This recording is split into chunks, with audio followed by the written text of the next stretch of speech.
Hello, everyone. Welcome, FarmShare members. My name is Genevieve, and I am one of your many FarmShare guides here at Garden City Harvest. And I am in my backyard. I'm working from home today, and wanted to share with you some info on garlic scapes and kohlrabi, two of the sort of vegetables that have been giving people some trouble because they're harder to identify, and a lot of times you don't see these in grocery stores. So a lot of people don't have experience with them. So I wanted to just talk a little bit about each and really quickly. And please do send in comments, questions. We'd love to hear your recipes because I'm sure there are some great ones out there that I won't cover today. So please do share. And when you do share, you can share on our Facebook group, of course, where this is being filmed live right now, but also will be shared on YouTube, our YouTube channel, where you can subscribe so you know whenever we post something, and on our Real Dirt blog, which is a great one-stop shop if you just can't figure out what this vegetable is that you've gotten in your CSA share. I want it to be able to get that information to you wherever you go. So if you're not a Facebook user, it's not a problem. Okay, so let's start with kohlrabi. That's this, and this guy comes in two different colors. There's a nice sort of greenish white, and this guy still has its leaves on, and then this beautiful purple. And once you peel these guys, they're the same color, sadly. But and you want to remember when you get this guy home to peel those leaves off. You can eat the leaves, but you want to store them separately, okay? So that it doesn't suck the energy out of the bulb into the leaf. The vice versa. So it doesn't suck, the leaves don't wilt as they are doing now because I kept them on and didn't refrigerate them right away. So the bulb is where the most delicious action is, however, in my opinion. The leaves are fine, but a kohlrabi is delicious. It's sort of a combination. A lot of people call it like it's a little bit of a sweet taste of a broccoli stem and the texture of a radish. Very crisp and clean. You can slice these guys up and I often eat them raw.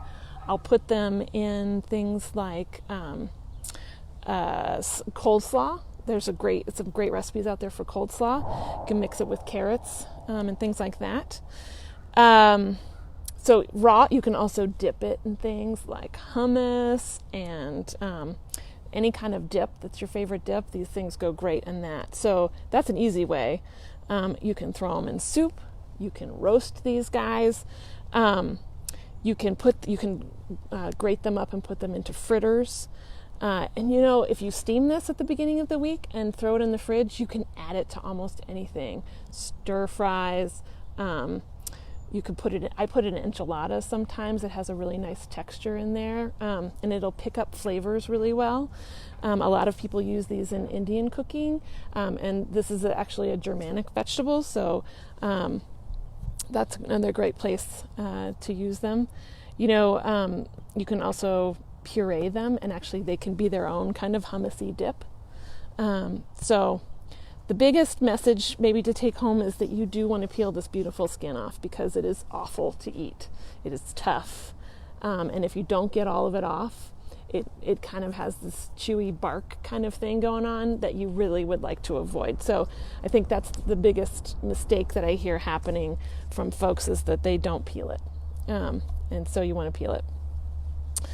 And you guys share how you prepare it. I'm sure I don't have all of the answers here. And I'll also add a few links to some of my favorite recipes in the notes below. And speaking of notes, I have some notes hidden right up here, so that's what I'm moving around. So second, scapes.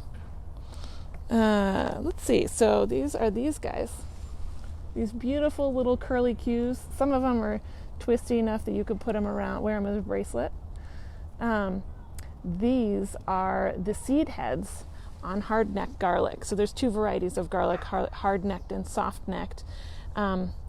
And soft-neck doesn't actually put up a seed head like these guys do, but when you have hard-necked varieties of garlic, they'll put up the seed head, and you have to trim it off so that the garlic then puts its energy into the bulb that we want to eat later. These are different than green garlic as well, because green garlic is actually the bulb of the garlic, but it's pulled before it actually starts growing into individual cloves.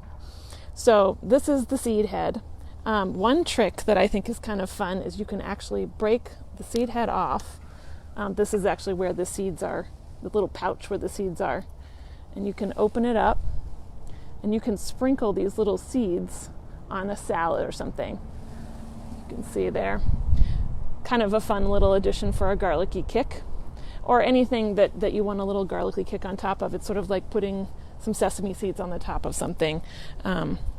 You can grill these guys. You can sub them for a lot of different garlic dishes. Again, add them to a stir fry. What can't you add to a stir fry? I've added them to mashed potatoes or mashed cauliflower. They make a great sort of a little bit milder pesto, but they are still it's pretty strong garlicky flavor. So be prepared for a little distancing from people. Maybe this is a good thing to do while we're social distancing, because you will have garlic breath with eating the pesto from this. Janet Roper actually pickled these, she mentioned on Facebook. And she also made some what looked like delicious garlic lime butter, which I've actually never made garlic butter before, and that sounded like a fantastic idea. So thanks, Janet, for mentioning that. Yeah, let's see. I'm looking to see if I forgot anything. The pesto, I will definitely post a recipe in the notes so you guys can have that. Our she worked with us before. Her name's Michelle. She worked at Orchard Gardens. She was one of the farmers over there. And she has a delicious recipe for garlic scape pesto that I'll post. So that's what these guys are. Fun stuff. And that's what I have for you guys. Just a quick update on, Jean says, making me hungry. Quick update on Scapes and Kohlrabi. Please do feel free to send questions our way, or what you're using these delicious vegetables and your CSA share for in your kitchen. We love to hear, and I know the other members would. That's what really makes a community come together, and for our CSA, especially in the COVID times, because we don't get to see each other and share those recipes in person quite as much. So feel free to share them, whether it's in the comments on YouTube, on the Facebook group. You can email me and I can share it in different places. So, and otherwise, thanks for watching, and we'll see you next week. Bye-bye.